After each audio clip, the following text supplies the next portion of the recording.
Freedom of Russia Legion is recruiting Russians to storm Moscow? The Times. Here's a summary of the article.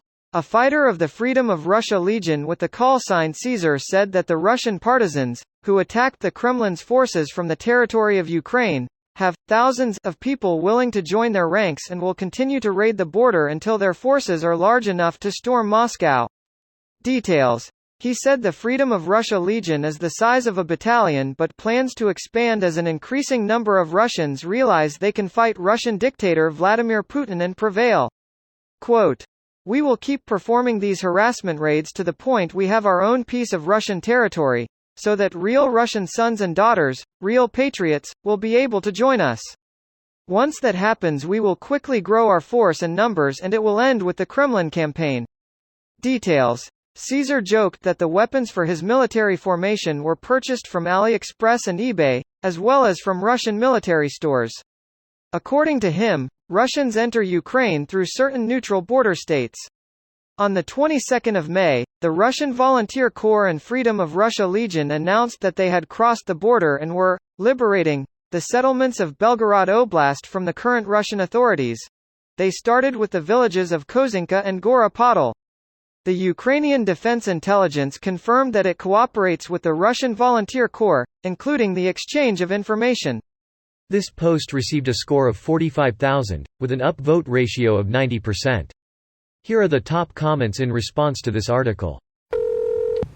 After reading yesterday about a guy profiting during the draft by having people send him $5 for advice on how to avoid getting drafted, maybe it's time someone does it again, but this time instead of enlist, the note should tell civilians how they can fight back. That sounds like the classic joke of somebody taking out an ad saying, "Send me $10 and I'll tell you how to make money easily," and then when the people sent him the money he replies, "Get suckers to send you $10 for nothing." The Andrew Tate business model. Don't forget the kidnapping and human trafficking. Greater than kidnapping is that when you're really nice to someone as you take them against their will? Yeah, they were kept locked in rooms, but the keys were in the room next to the armed guard. I will be honest. I don't know what to make of this. I really can't imagine these guys are going to have a huge impact. And if they were to somehow topple the regime, there's no telling if they would be better in the grand scheme of things. But I guess a man can dream. In this context, every little bit helps. It's one more thing the Kremlin has to divide its time worrying about. Yeah, if Mountain Blade has taught me anything, it's that one motherfucker raiding your village 100 miles from where you're waging war, it's very distracting. Or if you can't find grapes to feed your population in civilizations and they get all pissy and revolt. Let them eat raisins. But that means you had grapes. We ate the grapes, they can have the raisins. Where do you think raisins come from? The bottom of the grape bag? Have fun storming the castle. Think it'll work? It'd take a miracle. Goodbye, boys.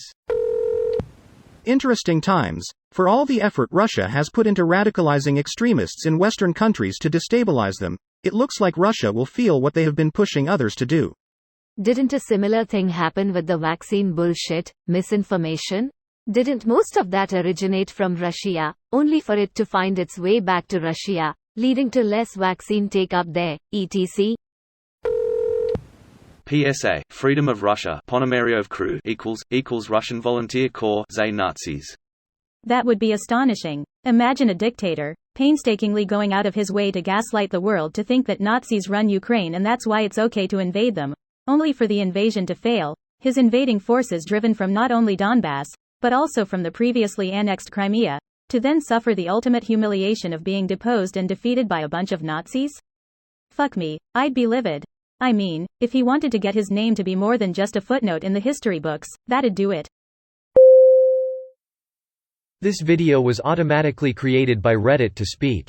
The article and comments in this video were selected from Reddit according to their upvotes, and any paraphrasing was performed by smmry.com, without any human intervention.